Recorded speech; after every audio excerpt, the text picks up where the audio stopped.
Hello and welcome to 5 Paisa. I am Stacey Pereira. Now, Edelweiss market में अपना new NFO launch करने जा रहा है. This is called Edelweiss BSE Capital Markets and Insurance ETF. It is an open-ended exchange-traded scheme which will be tracking the BSE capital markets as well as the insurance total return index. Now, the NFO opened on 10th of December and it is going to close on 24th of December. चलिए बात करते हैं वरुण सनन से जो कि head of passive investments है ईडलवाइस में और जानते हैं इस ऑफर के final details. Hi Varun, welcome to 5 पैसा.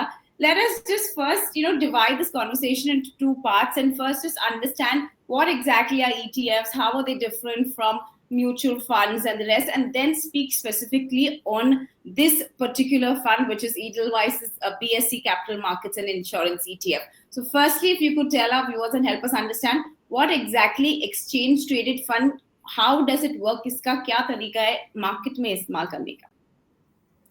Hi Stacey, thank you. आप लोगों ने हमें टाइम दिया to understand the Edelweiss new fund. In fact, let me start with explaining के ETF क्या होता है और कैसे वर्क करता है. तो ETF का फुल फॉर्म है exchange traded fund. ETF trade करते हैं जस्ट लाइक स्टॉक्स ट्रेड करते हैं इन दी इक्विटी मार्केट. तो जैसे रिलायंस या HDFC बैंक के स्टॉक्स ट्रेड करते हैं वैसे ही आप एक ETF को भी ट्रेड कर सकते हैं. एक unit, 10 unit, multiples of unit वैसे आप ट्रेड कर सकते हैं. और ETF का एक प्राइस होता है जो कि बदलता रहता है as per the underlying portfolio. Now underlying portfolio एक बंडल्ड पोर्टफोलियो होता है या एक ग्रुप ऑफ कंपनीज होता है. तो अब अंडरलाइंग पोर्टफोलियो कैसे बनता है? तो मान लीजिए हम एक थीम लेते हैं. जैसे हम एक थीम ले लें निफ्टी 50. तो निफ्टी के जो टॉप 50 स्टॉक्स हैं उनका एक portfolio will be the Nifty 50 ETF. या अगर हम एक थीम ले लें IT ETF, तो जो IT कंपनीज के शेयर्स होंगे उनको जब आप क्लब कर देंगे या बंडल कर देंगे तो वो थीम बन जाएगा IT ETF. तो वो individual stocks of IT companies होने के बजाय एक बंडल ऑफ IT कंपनीज का ETF बन जाएगा और वो एक्सचेंज पे ट्रेड होता रहेगा जो आप अपने डीमैट अकाउंट से बाय एंड सेल कर सकते हैं. राइट. तो क्या डिफरेंस है ETF और हमारे म्यूचुअल फंड्स में? What is the basic core difference between both? तो ETF काफी पुराने हैं, नए प्रोडक्ट नहीं है. अब थोड़े पॉपुलर हो रहे हैं. वेस्ट में ETF मार्केट उतना बड़ा है जितना हमारे नॉर्मल म्यूचुअल फंड्स का मार्केट है. इनफैक्ट थोड़ा बड़ा ही है. इंडिया में अब वो पॉपुलर हो रहे हैं. हमारा म्यूचुअल फंड का market is about 65 lakh crore और ETF का market is almost about 8 lakh crore. But बहुत तेजी से पॉपुलर हो रहे हैं. तो फर्क ये है कि एक म्यूचुअल फंड पोर्टफोलियो में आपके पास एक स्टॉक का बास्केट होता है, वो भी ETF में भी स्टॉक का बास्केट होता है. बट द डिफरेंस इज आप जो म्यूचुअल फंड पोर्टफोलियो है उसमें एक एक्टिव फंड मैनेजर होंगे जो डिसाइड करेंगे कि क्या हमें खरीदना है और क्या हमें बेचना है और वो एक्टिवली पोर्टफोलियो चेंज होता रहेगा. बट एक ETF में आपने एक बार पोर्टफोलियो बना दिया तो वो 6 महीने में या साल में एक ही बार बदलता है, तो वो एक्टिवली चर्न नहीं होता है. दूसरा एक बहुत बड़ा फर्क है ETF में. ETF कॉस्ट में एक एक्टिव म्यूचुअल फंड से काफी सस्ता होता है. तो आपको अगर एक कॉस्ट इफेक्टिव प्रोडक्ट चाहिए तो एक ETF एक बहुत कॉस्ट इफेक्टिव प्रोडक्ट है. और तीसरा एक बहुत इंपॉर्टेंट डिफरेंस आता है which is a lot of times investor क्या होता है, इन्वेस्टर्स कंफ्यूज हो जाते हैं बिटवीन उनको क्या खरीदना है. उनको मिड कैप फंड खरीदना है, उनको लार्ज कैप फंड खरीदना है, उनको कैसा प्रोडक्ट खरीदना है. तो उस कंफ्यूजन में बहुत सारे इन्वेस्टर मार्केट से बाहर चले जाते हैं और वो डिसाइड नहीं कर पाते. ETF में बहुत सिंपल सोल्यूशन है. तो आप ETF ले लीजिए, निफ्टी 50 या BSE सेंसेक्स का ETF ले लीजिए, तो आपको मार्केट का पार्टिसिपेशन मिल जाता है और आप वो कंफ्यूजन जब आपका दूर हो जाएगा, आपने प्रोडक्ट डिसाइड कर लिए, तो आप आगे जा सकते हैं. So that is how it is different from mutual fund. Right, तो हमें समझाइए इन्वेस्टर्स ने ईटीएफ को अपने म्यूचुअल फंड पोर्टफोलियो में कैसे इनकॉर्पोरेट कर सकते हैं. Also should investors look at ETFs as an alternative than to index funds, जैसे आपने बताया कि Sensex Nifty it's also tracking that. तो should they have two separate index funds also as well as ETFs, दोनों को अपने portfolio में रख सकते हैं? तो बहुत अच्छा सवाल पूछा आपने स्टेसी. नाउ ये कोई एक सिंगल अप्रोच नहीं है कि इन्वेस्टर को खाली म्यूचुअल फंड लेना चाहिए या इंडेक्स फंड लेना चाहिए या ईटीएफ लेना चाहिए. एक अच्छा पोर्टफोलियो वो होता है जिसमें सब चीजें एक अच्छे बैलेंस में होती हैं. तो आपके पास ईटीएफ भी होने चाहिए, आपके पास इंडेक्स फंड्स भी होने चाहिए और आपके पास एक्टिव म्यूचुअल फंड्स भी होने चाहिए. बिकॉज हर चीज का एक अलग रीजन है पोर्टफोलियो में, रैशनल है पोर्टफोलियो में होने के लिए. नाउ ईटीएफ्स एक सिंपल मार्केट को ट्रैक करते हैं, तो आपको खाली निफ्टी 50 या बीएससी सेंसेक्स लेना है तो उसके ईटीएफ्स हैं. बट ऑल्सो क्या हो रहा है, इंडेक्स फंड्स में कुछ नए प्रोडक्ट्स आ रहे हैं जो थीम बेस्ड इंडेक्स फंड्स होते हैं, जो कि एक पर्टिकुलर फैक्टर ले लेते हैं या कुछ फैक्टर्स को ऐड करके एक इंडेक्स बनाते हैं. बट अगर आपको थोड़ा और इन डेप्थ में जाना है, आपको थोड़ा और प्रोडक्ट चाहिए जो अंदर और जाए, that is where ETFs actually come in handy. So अब आप अगर खाली एक बैंक इंडेक्स फंड लेना चाहते हैं तो उसमें क्या होगा, आपके पास खाली बैंकिंग स्टॉक्स होंगे. बट अब एज इंडिया का मार्केट बदल रहा है, नए नए प्रोडक्ट्स आ रहे हैं, नए नए ईटीएफ भी आ रहे हैं. तो अगर आपको प्रीमियम कंजम्पशन का ईटीएफ चाहिए या डिजिटल इकोनॉमी का ईटीएफ चाहिए, we all know digital economy कैसे बढ़ रही है, जितनी नई कंपनीज आ रही हैं उनकी लिस्टिंग डिजिटल इकोनॉमी में हो रही है, चाहे वो जोमेटो है या नाइका है या आने वाला फ्लिपकार्ट होगा. तो डिजिटल इकोनॉमी के ग्रोथ को अगर आपको टैप करना है तो एक digital economy ETF, and like that बहुत सारे डिफरेंट ईटीएफ और बहुत सारे डिफरेंट ईटीएफ सॉल्यूशंस आते हैं. तो इन्वेस्टर्स ये अपने डीमैट अकाउंट में अपने म्यूचुअल फंड इन्वेस्टमेंट्स के साथ क्लब करके खरीद सकते हैं और अपना एक कॉम्प्रिहेंसिव ओवरऑल पोर्टफोलियो बना सकते हैं. ईटीएफ्स एक और बहुत इंपॉर्टेंट चीज करते हैं आपके पोर्टफोलियो में as an addition. So like I mentioned earlier, ETFs cost effective होते हैं, सस्ते होते हैं. बट ऑल्सो अगर आपको अपने पोर्टफोलियो में कुछ ज्यादा रिस्क बढ़ाना है, वी ऑल नो रिटर्न ज्यादा कब आते हैं, जब आप थोड़ा सा रिस्क बढ़ाएंगे, आपका इन्वेस्टमेंट होराइजन ज्यादा है, आपको ज्यादा रिटर्न चाहिए, आपको 5 साल बाद वो पैसा चाहिए. And that is when you buy some of these ETFs which are higher on risk and you actually add returns to your portfolio थोड़े लंबे पीरियड के लिए अगर आपका इन्वेस्टमेंट है. So that is how it helps you. Right, तो क्या ETFs में एसआईपी के थ्रू भी इन्वेस्ट करते हैं, और what are the kind of risk that will be involve if you are doing it, if you are investing in an ETF via an SIP route? So ETFs आप एक बार भी खरीद सकते हैं as lump sum, and SIP के through भी सारे ETFs अवेलेबल हैं. Most of the demat accounts और DP प्रोवाइडर्स आपको उनके अंदर आपको SIP मोड अलाउ करते हैं. The good part with SIP is कि 2-3 चीजें होती है. एक, आपको पूरा पैसा एक साथ नहीं देना है, तो आप हर महीने SIP होता है सिस्टमैटिक इन्वेस्टमेंट प्लान. तो अगर मुझे एक 50,000 का SIP चाहिए तो मैं हर महीने 50,000 डाल सकता हूँ, रादर देन एक्चुअली मेरे पास पूरा कैश फ्लो एक साथ शायद ना हो. तो SIP is a good medium of spreading it over a period of time. दूसरा, because markets are volatile, ETF के प्राइसेस ऊपर नीचे जाते हैं, तो काफी लोग घबराते हैं कि शायद मैं मार्केट पीक पे, जैसे आज market is touching all time high, और बहुत सारे इन्वेस्टर्स वरिड हैं कि शायद हम मार्केट के पीक पे आ रहे हैं. तो SIP एक बहुत अच्छा प्रोडक्ट होता है जहां पे आपकी एवरेजिंग हो जाती है, जस्ट इन केस मार्केट गिर जाए तो आपकी एवरेजिंग हो जाती है. और तीसरा, एक डिसिप्लिन रहता है थ्रू SIP. नॉर्मली क्या होता है, आज हमने इन्वेस्ट किया और उसके बाद 2-3 महीने हमने इन्वेस्ट किया और हम फिर भूल गए, या हमारी कोई रिक्वायरमेंट आ गई तो हमने पैसे उस पर स्पेंड कर दिए. अब SIP क्या करती है, एक डिसिप्लिन मेंटेन करके चलती है जहां पे मंथली आपके अकाउंट से पैसे कट रहे हैं. और आप अगर बोलते हैं कि आपको एक ETF में इन्वेस्ट करना है जो इंफ्रास्ट्रक्चर कंपनीज खरीदता है, तो हर महीने उतना पैसा आपके SIP से डिडक्ट होके इंफ्रास्ट्रक्चर कंपनीज में चले जाएगा, and over a period of time एक पोर्टफोलियो अक्यूमुलेट हो जाएगा. So it's a very good tool.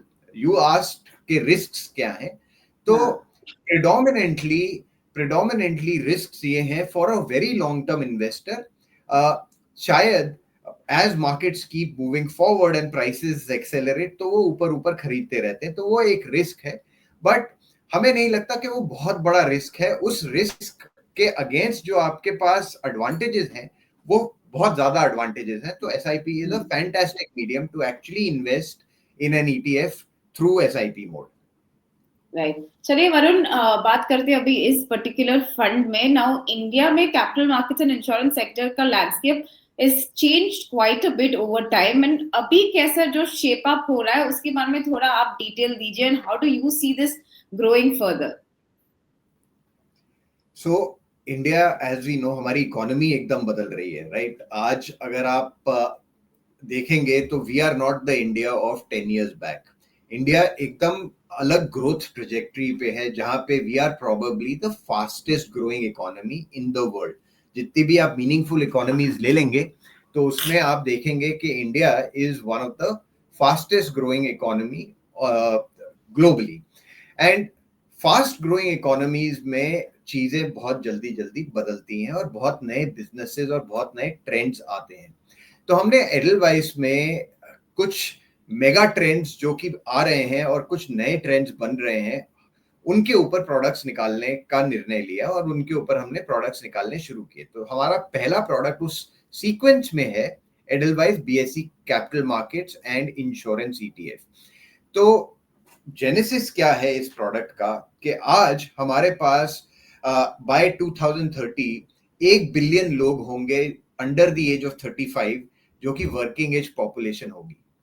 ये बिकॉज हमारा डेटा इतना चीप है, ये सब लोग डेटा यूज करेंगे and we will have 1 billion smartphone users. And आपको पता है जब किसी के हाथ में स्मार्टफोन आ जाता है तो a lot of things become possible, बहुत सारी पॉसिबिलिटीज हो जाती हैं और हमारे इनकम लेवल्स भी ऊपर जा रहे हैं। आज हमारा इनकम लेवल अराउंड $2500 है ऑन एनुअल बेसिस, जिसको हम बेसिकली हमारा पर कैपिटा इनकम भी कहते हैं। वो बढ़ के 2030 तक एक्सपेक्टेड है कि डबल हो जाएगा, यहाँ से 5000। तो एक बार ये बेसिक नीड्स ऑफ रोटी कपड़ा मकान जैसे जैसे लोगों की खत्म हो रही हैं, उसके बाद क्या होता है, लोग सेव करना शुरू कर देते हैं और सेविंग शुरू हो जाती है और आप सेव करके इन्वेस्ट करना शुरू करते हैं। तो ये प्रोडक्ट आपको उन एवेन्यूज को एक्सपोजर देता है जिनके थ्रू आप इन्वेस्टमेंट कर सकते हैं, जिन कंपनीज में आप इन्वेस्ट कर सकते हैं। नाउ इसके हमने कुछ ट्रेंड्स, अर्ली ट्रेंड्स देखे जिसकी वजह से हम बहुत एक्साइटेड है कि ये एक बहुत बढ़िया प्रोडक्ट होने वाला है from an investment stand point. आप अगर देखेंगे डेली बेसिस पे 3 करोड़ ट्रेड्स एग्जीक्यूट होते हैं स्टॉक एक्सचेंजेस में। आप अगर देखेंगे हर महीने on a daily basis 1 lakh नए डीमैट अकाउंट्स खुल रहे हैं। तो सोचिए कितने लोग हर महीने मार्केट्स में एंटर कर रहे हैं। टोटल मार्केट कैप इंडिया का 400 लाख करोड़ से ऊपर पहुंच चुका है और ये डबल हो गया है 3 साल के अंदर अंदर। और अगर ये इंडिया का डेकेड है और इंडिया का ग्रोथ पाथ चलता रह रहा है तो आप सोच सकते हैं ये नंबर 5-10 साल में कहां होगा। और सबसे बड़ी चीज जो कि हम रोज सुनते हैं, इंडिया का एसआईपी बुक या सिस्टमैटिक इन्वेस्टमेंट प्लान, जिसके बारे में हमने थोड़ी देर पहले बात करी थी, वो ऑलमोस्ट 25,000 करोड़ हो गया है। 25,000 करोड़ की मंथली एसआईपी हर महीने जाती है और ये trend has actually doubled in 3 years। और ये कैपिटल मार्केट्स में ही नहीं हो रहा है, ये दूसरे एक और कैपिटल मार्केट्स के साथ साथ इंश्योरेंस का मार्केट है जहां पे भी ये ट्रेंड बहुत स्ट्रॉन्ग है। तो आप अगर देखेंगे दिन का 4,000 करोड़ से ज्यादा प्रीमियम कलेक्ट हो रहा है। 45 लाख नए इंश्योरेंस एजेंट्स आ गए हैं। ये नंबर एक्चुअली लास्ट 3 साल में नियरली 3 गुना हो गया है। और आप अगर देखेंगे पिछले 3 साल में almost 33 crore new policies issue हुई हैं। तो ये आपको क्लियरली बताता है कि इंडियंस जो हैं वो खाली सेव नहीं कर रहे हैं, वो कैपिटल मार्केट्स की तरफ और इंश्योरेंस प्रोडक्ट्स की तरफ बहुत तेजी से बढ़ रहे हैं। तो अगर ये इंश्योरेंस की तरफ और कैपिटल मार्केट्स की तरफ इतनी तेजी से बढ़ रहे हैं लोग, तो आप ये तो अंदाजा लगा सकते हैं कि जो कंपनीज ये प्रोडक्ट्स प्रोवाइड कर रही है उनकी कितनी फास्ट ग्रोथ हो रही होगी। और उन कंपनीज की ग्रोथ कैप्चर करने के लिए ये एक बहुत बढ़िया प्रोडक्ट है जो इन्वेस्टर्स को एक बहुत लॉन्ग टर्म वेल्थ क्रिएट करके दे सकता है. सो दैट इज व्हाई इस अपॉर्चुनिटी के लिए हम बहुत ज्यादा एक्साइटेड हैं. Right Varun, you pretty much अगर हम समाप्त करें जो आप बात कर रहे हैं, then it is that financializations of one's savings, because we have moved forward from there and we're looking at now getting those gains from what are जो हमारे बैंक्स में जो सेविंग है, we can now put it into making your money work. And I think pretty much ये जो BSE का नया NFO है, Edelweiss का नया NFO है, it's pretty much talking about that. But investors को इस थीम पर क्यों ध्यान देना चाहिए? You just mentioned about how much growth we've seen. Can you share some past performance of this kind of an index, so where we can compare and see अच्छा इस type का भी growth है? तो आपने एक बहुत इम्पोर्टेंट चीज टच किया स्टेसी, जो है फाइनेंशियलाइजेशन ऑफ सेविंग. और ये ट्रेंड्स जब हमने देखे दुनिया के बाकी कंट्रीज में, जो एक पुअर कंट्री से मिडिल इनकम कंट्री या लो इनकम से मिडिल इनकम कंट्री बनी, जहाँ पे फाइनेंशियलाइजेशन ऑफ सेविंग्स होना शुरू हुआ, वहां पे इतने बड़े आउटसाइज्ड गेन्स मिले लोगों को इन कंपनीज में इन्वेस्ट करने से कि द रियल रिवॉर्ड जो अगले 5 से 10 साल में है वो बहुत एक्सपोनेंशियल रिवॉर्ड होता है. तो मैं आपको ये दिखाना चाहूंगा, एक चार्ट है स्क्रीन पे, बहुत बढ़िया चार्ट है जो कि ये सम अप करता है बहुत अच्छी तरह. तो आप अगर देखेंगे इस चार्ट को, आपको 2012 में ये हाउस होल्ड सेविंग का स्प्लिट नजर आएगा. हाउस होल्ड सेविंग मतलब जितना पैसा एज अ फैमिली हम लोग इंडिविजुअली बचाते हैं. और उस हाउस होल्ड सेविंग में आप अगर देखेंगे 2012 में 40% एसेट्स पर फाइनेंशियल एसेट्स, यानी कि बैंक में जो पैसा पड़ा हुआ है, म्यूचुअल फंड, स्टॉक्स, इंश्योरेंस वगैरह में जो पैसा लगता है, वो होते हैं फाइनेंशियल एसेट्स. और 60% था फिजिकल एसेट्स, यानी कि real estate, gold, all of that. Now fast forward 10 years, वो 40-60 का स्प्लिट हो चुका है ऑलमोस्ट 50-50. तो यानी कि लोगों ने फिजिकल एसेट्स कम कर दिए हैं और फाइनेंशियल एसेट्स बढ़ाने शुरू कर दिए, जिसको आपने बोला फाइनेंशियलाइजेशन ऑफ सेविंग्स. नाउ ये फाइनेंशियलाइजेशन ऑफ सेविंग्स हमें लगता है कि अगले 5 साल में और बदलेगा. Instead of 50-50 this will become 60-40 towards financial assets. और ये बहुत जल्दी से बढ़ रहा है. जो हमने SIP बुक के बारे में बात करी, वो ये क्लियरली ये ट्रेंड को रिफ्लेक्ट करता है. और अगर आप नीचे वाला चार्ट देखेंगे, वहां पे एक और बहुत बड़ा चेंज हो रहा है. तो इससे पहले क्या होता था, लोग अपने पैसे उठा के बैंक्स में रखते थे, जहां पे लोग FDs करते थे. तो प्रिडोमिनेंटली फाइनेंशियल एसेट्स होते थे इन फिक्स्ड डिपॉजिट्स. ये ट्रेंड बहुत तेजी से बदल रहा है और ये अपॉर्चुनिटी बहुत एक्साइटिंग अपॉर्चुनिटी है एक्चुअली, बिकॉज लोग अब, क्योंकि FD रेट्स बहुत कम हो गए हैं और स्टॉक एक्सचेंज, स्टॉक मार्केट से और म्यूचुअल फंड से अच्छे रिटर्न्स आ रहे हैं, तो लोग क्या कर रहे हैं, FD से पैसा निकाल के म्यूचुअल फंड्स और डायरेक्ट इक्विटी में इन्वेस्ट कर रहे हैं. लोग ऑल्सो जैसे अमीर होते जा रहे हैं, उनके इंश्योरेंस के रिक्वायरमेंट बढ़ते जा रहे हैं, तो वहां पे भी काफी पैसा जाता जा रहा है. तो क्लियरली एक एस्टिमेटेड ट्रेंड है दैट 2020 में 54% पैसा होता था FDs में. ये पैसा 54 से 44% रह जाएगा खाली, और बाकी सारा पैसा एक्चुअली फाइनेंशियल एसेट्स में चले जाएगा. तो जो आपने पॉइंट मेक किया अबाउट फाइनेंशियलाइजेशन ऑफ सेविंग्स, वो पॉइंट एक्चुअली यहाँ पे क्लियरली रिफ्लेक्ट कर रहा है, क्लियरली नजर आ रहा है. Talking about the second point जो आपने पूछा अबाउट परफॉर्मेंस, तो over there what is actually happening is, Stacey, ये सारी कंपनीज एक्चुअली 20-20 साल पुरानी कंपनीज, 20 साल पहले लिस्ट नहीं हुई थी. इनकी सबकी लिस्टिंग एक्चुअली पिछले 5 से 7 साल में हुई है, और कुछ कंपनीज की लिस्टिंग 2 से 3 साल में हुई है. तो ये रिलेटिवली न्यू कंपनीज है. तो आप देखेंगे इस पोर्टफोलियो में आपको एसेट मैनेजर्स मिलेंगे, आपको स्टॉक एक्सचेंजेस मिलेंगे, आपको डिस्ट्रीब्यूटर्स मिलेंगे जो ये प्रोडक्ट्स बेचते हैं. और यहाँ पे हमें क्लियर ट्रेंड देख रहे हैं जहाँ पे एक्चुअली बहुत एक्सेलरेटेड ग्रोथ है. ये एक्सेलरेटेड ग्रोथ एक्चुअली ऑलमोस्ट 30% से इंक्रीज हो रहा है year on year. In fact insurance में भी हमने ये बहुत ही सिमिलर ट्रेंड देखा. जहां पे इंश्योरेंस पेनिट्रेशन इंडिया में बहुत लो है। इंडिया में खाली 4% लोग इंश्योरेंस से कवर्ड हैं। हमारी इतनी बड़ी पॉपुलेशन है जो कि अमीर हो रही है, जिनके इनकम लेवल्स ऊपर जा रहे हैं, और only 4% is covered by insurance. तो आप सोच सकते हैं इन इंश्योरेंस कंपनीज का ग्रोथ पोटेंशियल कितना होगा।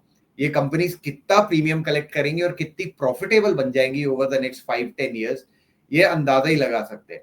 और एक बहुत दूसरा ट्रेंड है, जो ये 4% लोग जो कवर्ड भी हैं, ये भी अंडर इंश्योर्ड है। यानी कि प्रोटेक्शन गैप एक चीज होती है, विच इज बेसिकली अगर मेरा प्रीमियम होना चाहिए, मेरा इंश्योरेंस होना चाहिए 1 करोड़ का, मेरा इंश्योरेंस है 10 लाख का, यानी कि 90% का प्रोटेक्शन गैप है।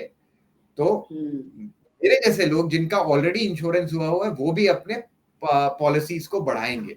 सो ये दोनों ट्रेंड इंश्योरेंस सेक्टर के लिए भी बहुत बढ़िया ट्रेंड्स हैं, जहां पे हमें क्लियरली नजर आ रहा है कि इसमें इन्वेस्ट करने से एक बहुत अच्छा ग्रोथ मिलना चाहिए। हमने इसका एक्चुअली पास्ट ट्रैक रिकॉर्ड देखा ऑफ दिस पोर्टफोलियो, एंड पिछले 5 साल में इस पोर्टफोलियो ने आपको 14% रिटर्न दिया है। पिछले 3 साल में इस पोर्टफोलियो ने 13% रिटर्न दिया है। लास्ट 1 ईयर में इसका रिटर्न इज अबाउट 50%। बट ये जो नंबर आप देख रहे हैं स्क्रीन पे, ये एक्चुअली कंप्लीट पिक्चर नहीं देता है, because a lot of these companies, ये कंपनीज उस टाइम पे स्टॉक एक्सचेंजेस में लिस्टेड नहीं थी। ये सारी कंपनीज पिछले 2-3 साल में लिस्ट हुई हैं। तो अब हमें जो देखना है एज एन इन्वेस्टर, हमें देखना है कि इनका पोटेंशियल अगले 5 से 10 साल का क्या है। और अगर जो डेटा हमने आप लोगों को दिखाया, अगर आप वो डेटा अंडरस्टैंड करेंगे, तो आप रियलाइज करेंगे पोटेंशियल बहुत ह्यूज है। ये एक्चुअली इस मूवी का खाली ट्रेलर है, एक्चुअल मूवी अभी प्ले आउट करने वाली है। Right. Varun, okay, tell us a little bit about specifically this fund, the Edelweiss BSE Capital Market and Insurance ETF NFO.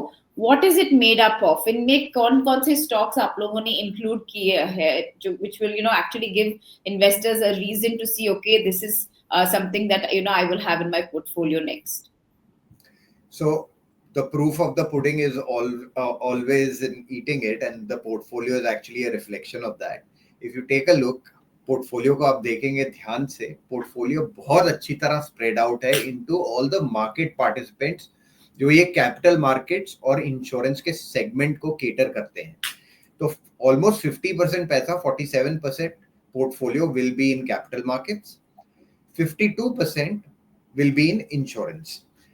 In capital markets आपके पास asset management companies हैं, जिनके नाम यहाँ पे दिए हुए हैं और उनकी परसेंटेजेस हैं। स्टॉक ब्रोकर्स हैं जो कि एक्चुअली पार्टिसिपेट करवाते हैं लोगों को in stock buying and selling. Exchanges हैं जहां पे आप ये स्टॉक्स खरीदते और बेचते हैं। क्लियरिंग हाउसेस हैं जो कि एक्चुअली बैकएंड का काम करते हैं, एंड डिस्ट्रीब्यूटर्स हैं जो कि ये फाइनेंशियल प्रोडक्ट्स को डिस्ट्रीब्यूट करते हैं अपने क्लाइंट्स को।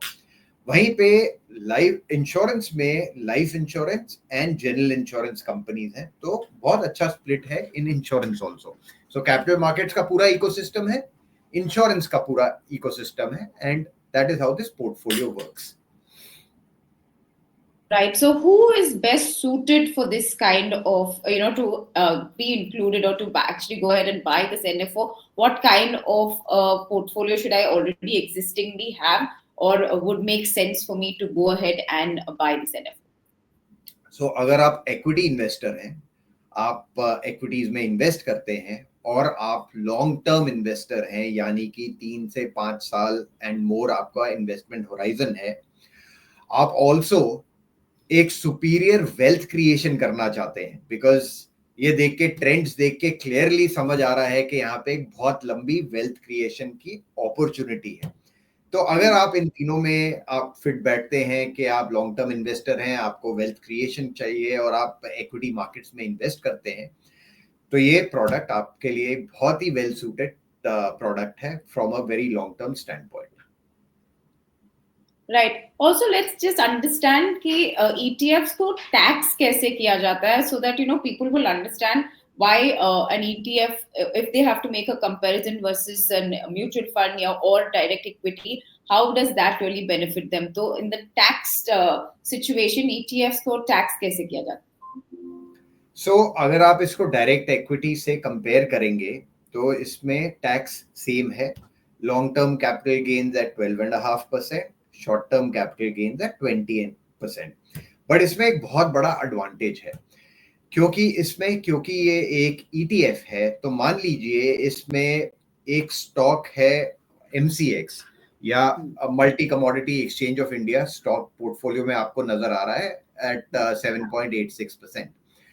तो फॉर सम रीजन ये स्टॉक को एग्जिट करके इसको रिप्लेस करना है कल को national stock exchange of India, मान लीजिए NSE, जो कि इंडिया का सबसे बड़ा स्टॉक एक्सचेंज है. तो जब भी लिस्ट होगा इस पोर्टफोलियो में आ जाएगा. तो जब भी वो आएगा तो उसका लिस्टिंग के बाद एक स्टॉक को बाहर निकलना पड़ेगा और उस स्टॉक को अंदर आना पड़ेगा. तो जब भी वो रिप्लेसमेंट होगा, अगर क्लाइंट्स ने अपने पोर्टफोलियो में, इक्विटी पोर्टफोलियो में ये खरीदा होता तो उनको टैक्स लग जाता. बट बिकॉज ये ETF है तो ETF के अंदर जो स्टॉक्स बदलेंगे या कुछ स्टॉक्स का परसेंटेज चेंज होगा, वो टैक्स नहीं लगता है इन्वेस्टर को. तो it is very tax efficient. Tax खाली लगेगा जब आप फाइनली ETF को बेचेंगे, एग्जिट करेंगे, तब टैक्स लगेगा one time towards the end. तो बीच में interim, like other equity products, आप जब बेचते खरीदते पोर्टफोलियो बदलते रहते, टैक्स लगता रहता है. यहाँ पे वो टैक्स नहीं लगेगा. राइट. एंड ऐसे थीम्स में इन्वेस्ट करने के क्या प्रोज एंड कॉन्स हो सकते हैं? You did mention a couple of pros when we are talking about the funds, but also on the other side what are the risk that could be involved, especially because they are very niche themes. So kya, if you can just help our viewers also understand the pros and cons of investing in such themes. तो पहले risk के बारे में बात करते हैं, because it is very important for investors to understand कि risk क्या है with these kind of products. अब जो बहुत अच्छा दिखता है उसमें रिस्क भी होता है, and there are a few risks. तो पहला रिस्क है, ये बहुत नीश सेगमेंट में चलते हैं. तो मान लीजिए वो सेगमेंट नहीं चल रहा है, तो जब वो सेगमेंट नहीं चल रहा है या वो सेगमेंट में रिटर्न नहीं बन रहा है, तो बिकॉज आप डाइवर्सिफाइड नहीं है, आप बहुत सारे, नॉर्मली क्या होता है, इन्वेस्टर्स अगर एक डाइवर्सिफाइड फंड में जाएंगे तो उसमें IT भी लेंगे, उसमें फार्मा भी लेंगे, उसमें ऑटो भी लेंगे और बैंक्स भी लेंगे. बट ये एक बहुत स्पेसिफिक नीश है कैपिटल मार्केट्स और इंश्योरेंस का.